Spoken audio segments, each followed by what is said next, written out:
और इस वक्त की एक बड़ी खबर बिहार से आ रही है, जहां मुख्यमंत्री नीतीश कुमार की एक यात्रा के दौरान हादसा हुआ है। मुख्यमंत्री को गुलदस्ता देने की होड़ में कई नेता एक गड्ढे में गिर गए।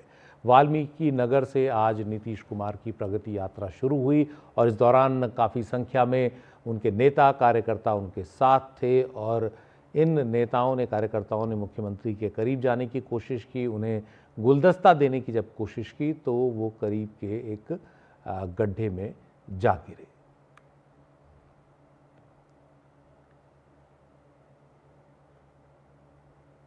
और ये जो तमाम लोग हैं ये भी साफ नज़र आ रहा है कि बैरिकेड को तोड़कर अंदर घुस रहे थे मुख्यमंत्री से मिलने के लिए। मुख्यमंत्री की सुरक्षा काफ़ी सख्त होती है, बिना उनकी इजाज़त के या सुरक्षा बलों के जो कमांडोज हैं उनकी इजाज़त के कोई पास नहीं आ सकता। फिर भी कुछ नेताओं कार्यकर्ताओं ने उनके करीब आने की कोशिश की, गुलदस्ते लेकर वहाँ पहुँचे।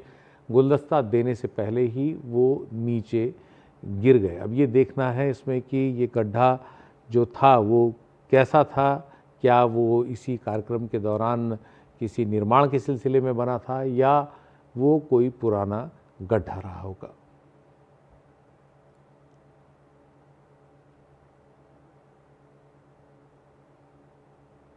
उत्तर प्रदेश नीतीश कुमार की प्रगति यात्रा आज से शुरू हुई है और हमारे साथ हमारे सहयोगी प्रभाकर हैं। प्रभाकर, ये पूरा वाकया क्या है? जी देखिए, आज पहला दिन है नीतीश कुमार के प्रगति यात्रा का और बिहार के बगहा से ये कार्यक्रम शुरुआत हुई है और आज वहाँ पे नीतीश कुमार जाके और जो स्थानीय जो विकास की योजनाएं हैं ज़मीन पे उसकी समीक्षा कर रहे हैं। प्रगति यात्रा का जो पर्पस है, जो मकसद है वो यही है। आज जब नीतीश कुमार वहाँ पहुँचे हेलीकॉप्टर से तो वहाँ पे जो स्थानीय नेता थे वो कतार लगा के खड़े थे और उनमें एक तरह से थोड़ी होड़ लग गई कि वो जाके और नीतीश कुमार का बुके दे के स्वागत करे।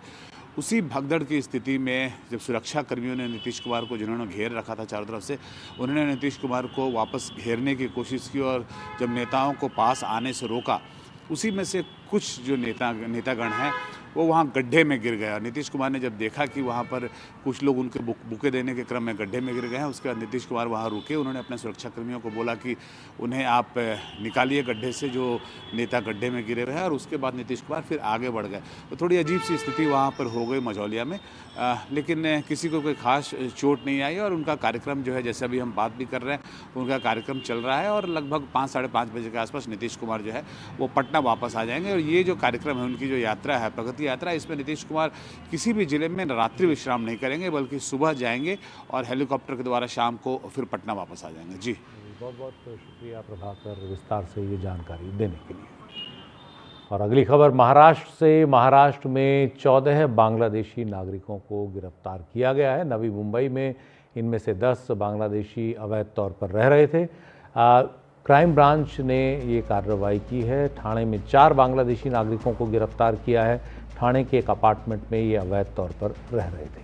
कोनगांव और खारघर पुलिस स्टेशनों में केस दर्ज किए गए हैं और पुलिस इस मामले में अब पूछताछ कर आगे जो उनकी मंशा है उसे पता लगाने की कोशिश कर रही है। हमारे साथ हमारी सहयोगी सुजाता हैं। सुजाता, क्या मामला है ये पूरा, क्यों इनकी गिरफ्तारी हो रही है और क्या इस तरह की कोई मुहिम चल रही है अवैध बांग्लादेशियों का पता लगाने की?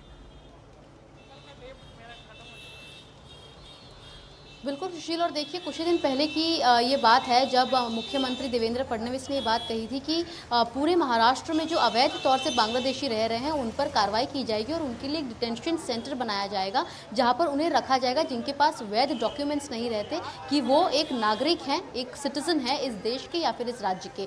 इसके ठीक बाद ये घटना सामने आई है जहाँ पर नवी मुंबई और थाने, इन 2 इलाकों से अलग अलग बांग्लादेशियों को पकड़ा गया है। अगर हम थाने की बात करें तो थाने के भिवंडी इलाके में ये घटना हुई है जहां पर 3 बांग्लादेशियों को गिरफ्तार किया गया है, जिनमें से 2 पुरुष और 1 महिला शामिल है। बताया जा रहा है कि इनके पास से 40,000 की कुछ सामान भी बरामद हुई है और इनसे जब पूछताछ की गई तो इनके पास कोई भी वैध डॉक्यूमेंट नहीं निकले, जिसके बाद इन्होंने ये बात कबूला कि ये बांग्लादेशी है और ये डर के मारे आकर यहाँ पर रह रहे हैं। वहीं दूसरी ओर नवी मुंबई की बात करें तो लगभग 16 लोगों पर कार्रवाई की गई है, जिनमें से सभी लगभग 10 लोग जो है अपने आप को बांग्लादेशी बताए हैं। वहीं दूसरी ओर ऐसे भी लोगों को गिरफ्तार किया गया है जो फेक डॉक्यूमेंट्स यानी फर्जी दस्तावेज बनाकर लोगों को वो डॉक्यूमेंट्स बनाकर देते हैं ताकि वो मुंबई और महाराष्ट्र में अपने आप को यहाँ के नागरिक बताते हुए रह सके, जिसके चलते ये बड़ी कार्रवाई यहाँ पर नवी मुंबई पुलिस और थाने पुलिस द्वारा की गई है, जिसमें ऐसे बांग्लादेशी ऐसे लोग जिन पर उन्हें शक है या फिर एक गिरोह चला रहे हों जहाँ पर बांग्लादेशियों को अवैध तरीके से रखा जा रहा हो, उन इलाकों पर पुलिस की छापेमारी जारी है और वहाँ से लोगों को गिरफ्तार कर उन्हें डिटेंशन सेंटर ले जाया जाएगा, जहाँ पर उनसे पूछताछ की जा रही है जानने के लिए कि आखिर क्या वो अकेले रह रहे हैं, उनके साथ और भी ऐसे लोग हैं, उनके परिवार के लोग शामिल हैं जो उनके साथ रहते हैं और बाद में उन पर जो है पुलिस द्वारा कार्रवाई की जा रही है। जी, ये जो अवैध बांग्लादेशियों वाला मुद्दा है, ये जब से बांग्लादेश में शेख हसीना सरकार का तख्ता पलट हुआ, अंतरिम सरकार आई, तब से तेज़ हुआ है। तो इसके पीछे जो सियासत है वो किस तरह की दिख रही है?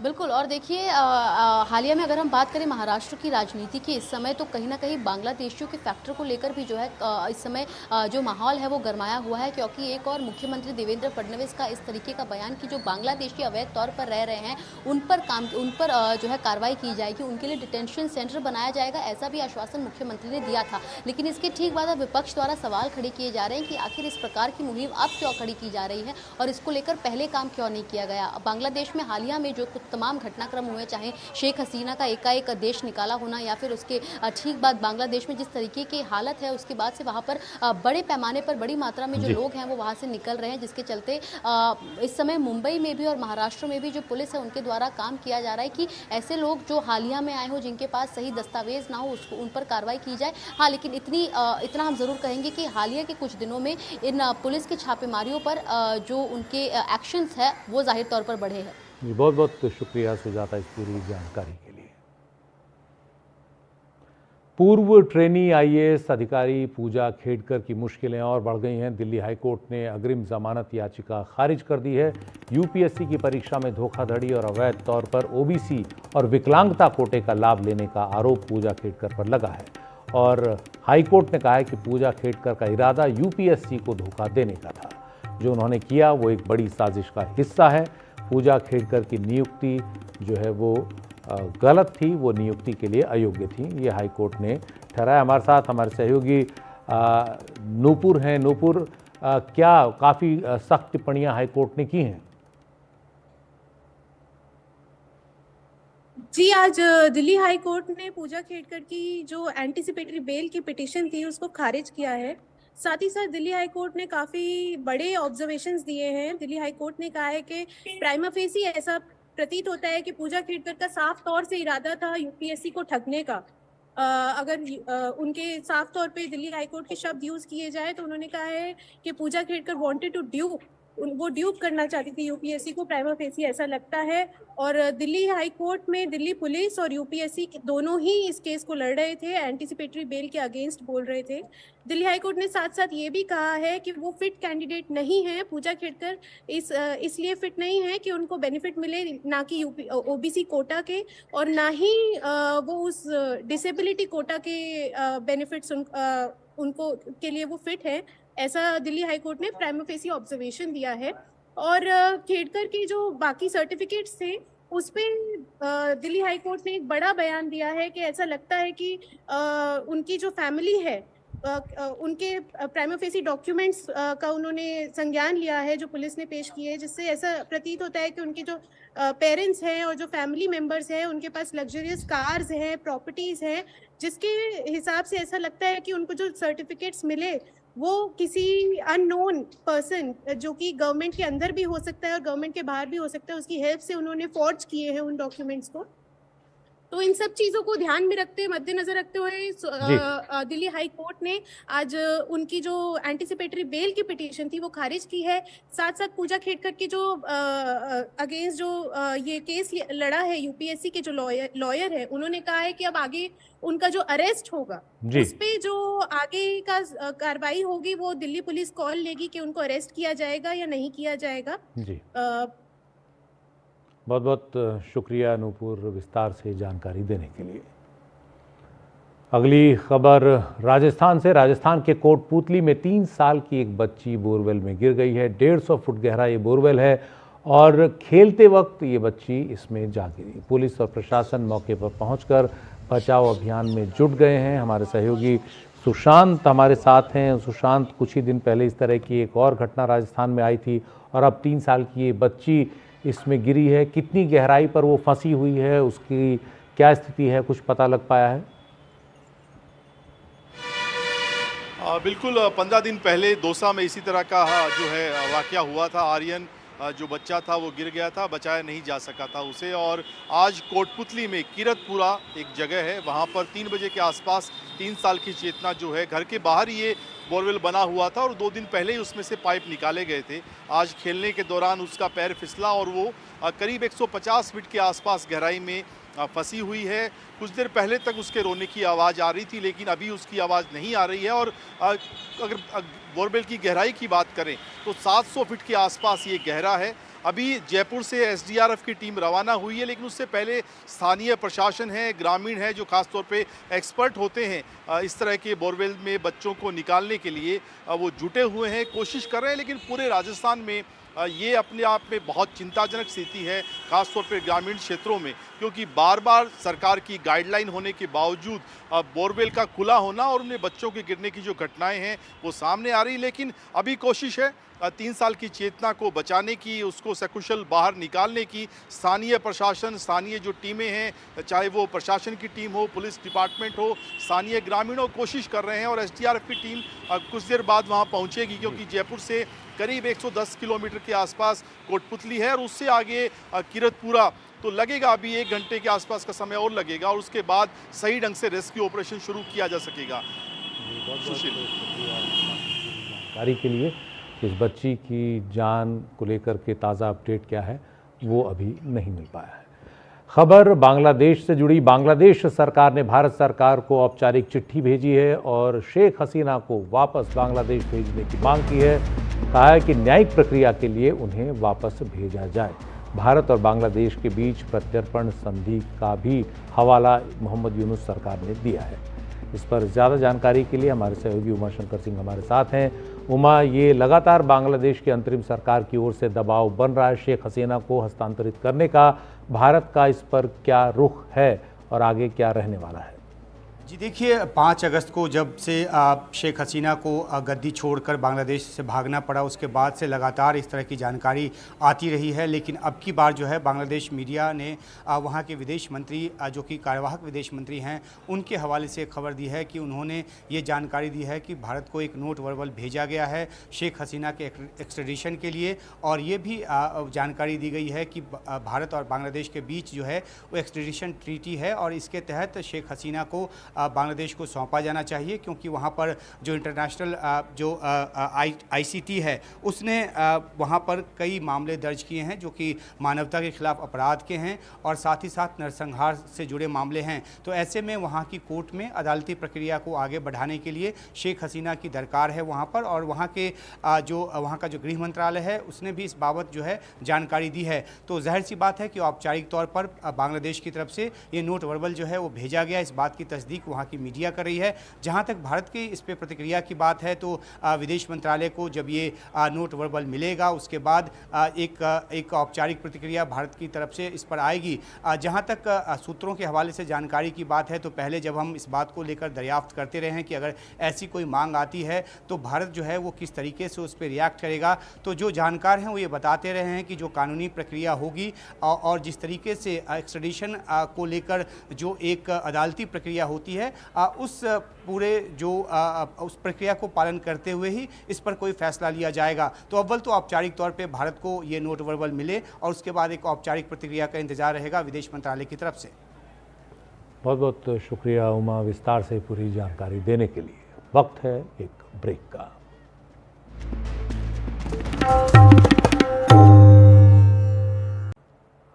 स्कूलों को लेकर केंद्र सरकार का एक बड़ा फैसला आया है। नो डिटेंशन नियम को लेकर सरकार का एक बड़ा फैसला आया है, जिसमें 5वीं और 8वीं क्लास के छात्रों को फेल किया जा सकता है। शिक्षा के अधिकार कानून में सरकार ने किया है एक बदलाव। पहले नो डिटेंशन नियम के चलते छात्रों को फेल नहीं किया जा सकता था। केंद्र सरकार ने करीब 3000 स्कूलों में लागू होगा ये फैसला। केंद्रीय नवोदय विद्यालय और सैनिक स्कूलों में भी तत्काल रूप से इस फैसले को लागू किया जाएगा।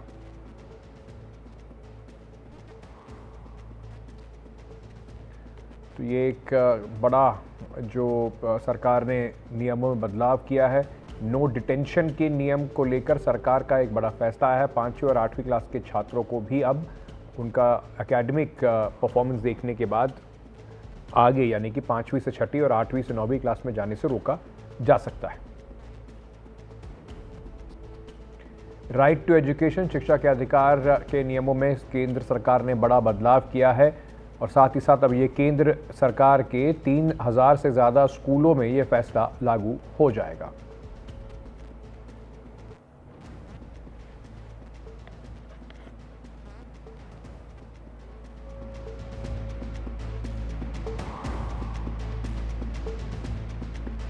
तो इस वक्त की बड़ी खबर आपको बता दें, शिक्षा के अधिकार कानून में सरकार ने बड़ा फेरबदल किया है। अब केंद्र सरकार के करीब 3000 स्कूलों में ये जो फेरबदल करके सरकार ने नो डिटेंशन पॉलिसी है उसमें चेंज किया है और उस चेंज को जल्दी से जल्दी सरकार लागू करने की बात कर रही है।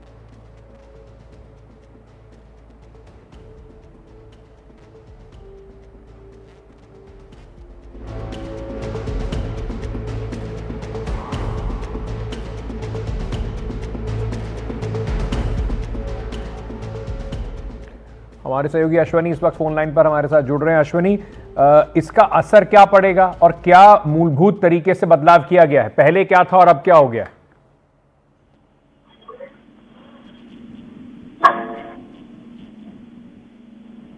अश्वनी, क्या आप सुन सकते हैं मुझे?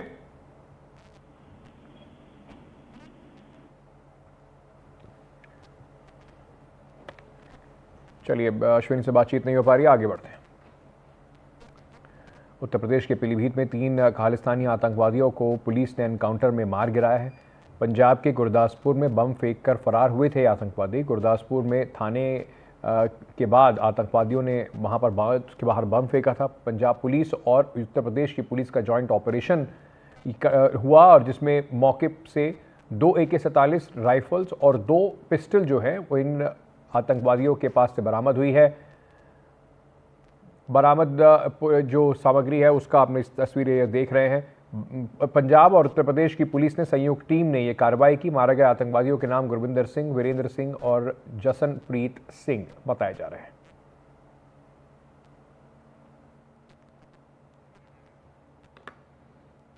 ये अपराधी पंजाब राज्य के ही रहने वाले हैं और जैसे ही इनके मूवमेंट की सूचना यहाँ प्राप्त हुई थी, हम लोगों ने इनको इंटरसेप्ट किया और उस दौरान जो एक्सचेंज ऑफ फायर हुए उसमें ये घायल हुए। इनको हम लोग अस्पताल ले गए और जहां इनकी इलाज के दौरान मृत्यु हो गई। नहीं, पंजाब पुलिस की टीम भी आई थी और इस मुठभेड़ में उनकी टीम भी शामिल है। अच्छा कार्य पुलिस ने किया है और 2 राज्यों की पुलिस ने किया है। एक फेडरल स्ट्रक्चर में 2 राज्यों की पुलिस में भी बहुत अच्छा समन्वय रहना चाहिए और उसका एक ये परफेक्ट एग्जाम्पल है। अब इन चीज़ों पे मैं जो आपका प्रश्न है उस पर नहीं बोलना चाहता। ये बहुत ही बहादुरी और बहुत ही शौर्य का काम है। In a major breakthrough against ISI sponsored terrorism in Punjab, a joint operation of UP Police and Punjab Police has led to an encounter with 3 operatives of Khalistan Zindabad force in district Pilibhit, UP. In this encounter, 2 AK-47 rifles and 2 Glock pistols have been recovered, and they were involved in a grenade attack on the police post Bakshiwala in the same police station. The preliminary investigations have led that this module was controlled by Ranjit Singh Nita, the chief of KZF, who is Pakistan based. In fact, the credit was claimed in the name of Fateh Singh Baghi of the KZF. The investigations are going on to expose all the connections and members of the module. तो encounter में मारे गए 3 आतंकवादी हैं। पंजाब के गुरदासपुर के police थाने पर इन्होंने बम फेंका था। बम फेंककर ये उत्तर प्रदेश के पीलीभीत भाग गए थे। पुलिस को पीलीभीत में छिपे होने की खबर मिली थी। पंजाब और उत्तर प्रदेश पुलिस का ये जॉइंट ऑपरेशन हुआ और इस जॉइंट ऑपरेशन में गुरविंदर, वीरेंद्र और जसवंतप्रीत को मुठभेड़ में मार गिराया गया। मुठभेड़ में दोनों तरफ से जमकर फायरिंग की गई। जवाबी कार्रवाई में तीनों आतंकवादी जो है बताया जा रहा है कि मारे गए हैं। आतंकवादियों से अवैध हथियार बरामद किए गए हैं। तीनों आतंकवादी गुरदासपुर के रहने वाले थे और पुलिस को इसमें बड़ी कामयाबी मिली है।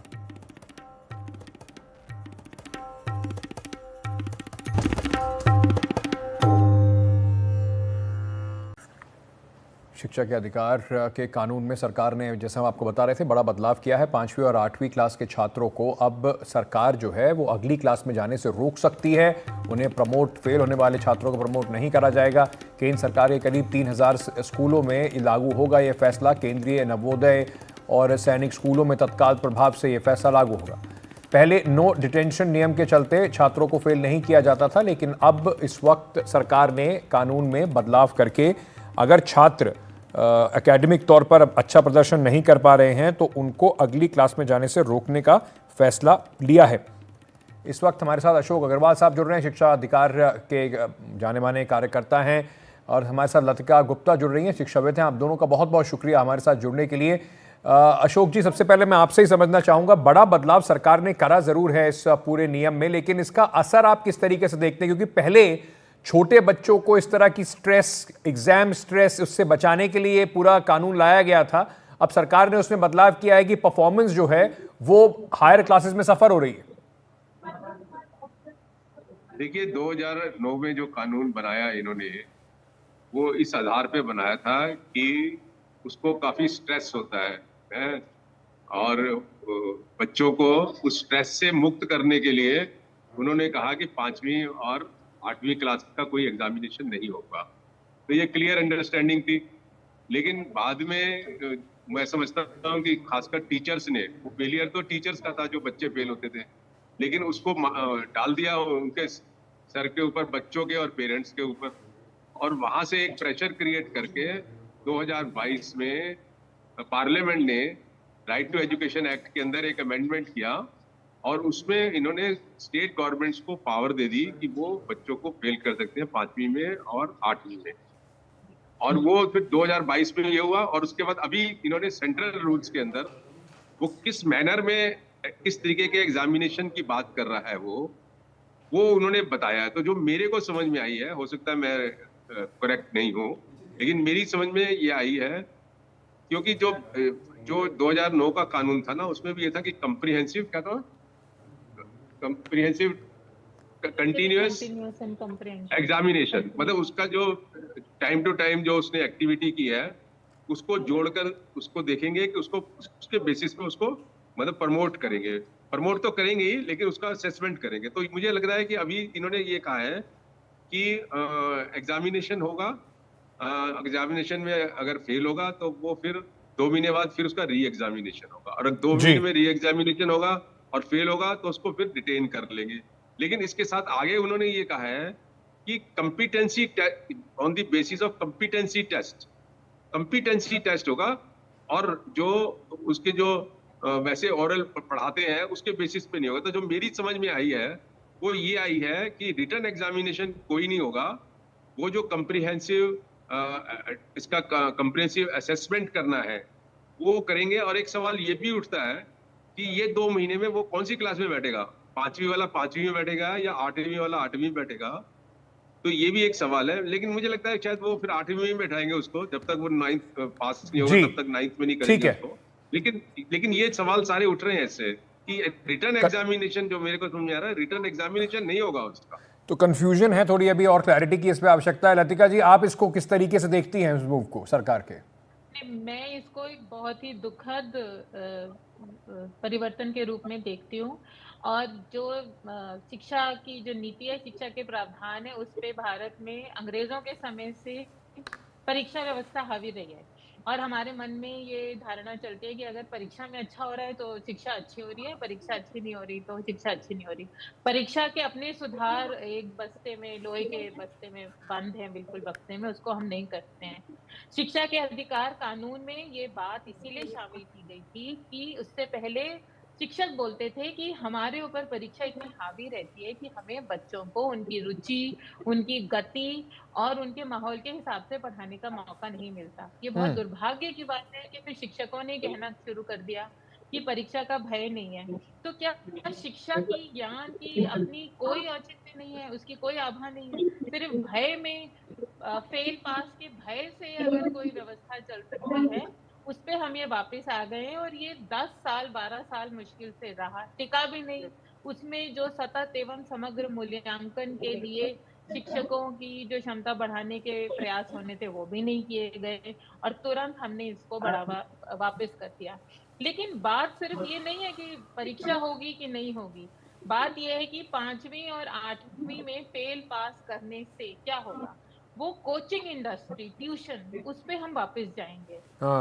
और जो इस कानून के कारण जो पहली, दूसरी, तीसरी, चौथी के बच्चों को थोड़ी सी राहत मिली थी कि वो एक स्कूल और उसके बाद दोबारा एक और स्कूल में जाके बैठते थे घरों में और दूसरों के घर जाके जी राहत मिली थी, वो राहत मुझे छिनती हुई दिखती है। जी, एक सेकंड मेरे साथ रुकिएगा, ये बड़ा ज़रूरी सवाल आपने उठाया है। तो अगर आप, क्योंकि हमारे दर्शक हमारे लिए सबसे ज़रूरी हैं, तो आपके बच्चे अगर फेल किया जा सकते हैं, अगर आपका कोई इस पे सवाल है, सुझाव है, तो आप हमें फ़ोन भी कर सकते हैं। हमारे साथ शिक्षाविद जुड़े हुए हैं, हमारे नंबर जो हैं आप उस पर फ़ोन कर सकते हैं। ये नंबर आपकी स्क्रीन पर भी हम डालेंगे। 7303388311 पर आप कॉल करिए और हमसे आप सवाल पूछ सकते हैं। हमारे जो मेहमान हैं उनसे भी सवाल पूछ सकते हैं। तो ये एक बड़ी बहस अब छिड़ गई है, लेकिन अशोक अग्रवाल साहब, जैसे लतिका जी भी कह रही हैं कि ये फिर से छोटे बच्चे पहले स्कूल खत्म करके आए, अब वो फिर उसके बाद ट्यूशन में बैठे रहे। यही डर, माँ बाप को आजकल समय नहीं होता है उनके लिए देने के लिए, सब नौकरी कर रहे हैं। तो क्या आपको लगता है कि एक बार फिर से ये जो ट्यूशन इंडस्ट्री में जूनियर क्लासेस के बच्चों का, उनका तो बड़े बल्ले बल्ले हो जाएगी, फिर से बच्चे वापस वहीं बैठे हुए मिलेंगे उन्हें? नहीं, लतिका जी बिल्कुल सही कह रही है, मैं पूरा सहमत हूँ उनसे। और जो पर्पस था राइट टू एजुकेशन एक्ट का बनाने का, जिसके ऊपर बड़ी डिबेट हुई, ये ऐसा कानून है जिसके कम से कम ऑफिशियल 8 ड्राफ्ट बने और 2002 से 2009 मतलब 7 साल पूरे इसके अंदर लग गए इसको बनाने में, है। कितना इसके ऊपर डिबेट हुआ होगा, है।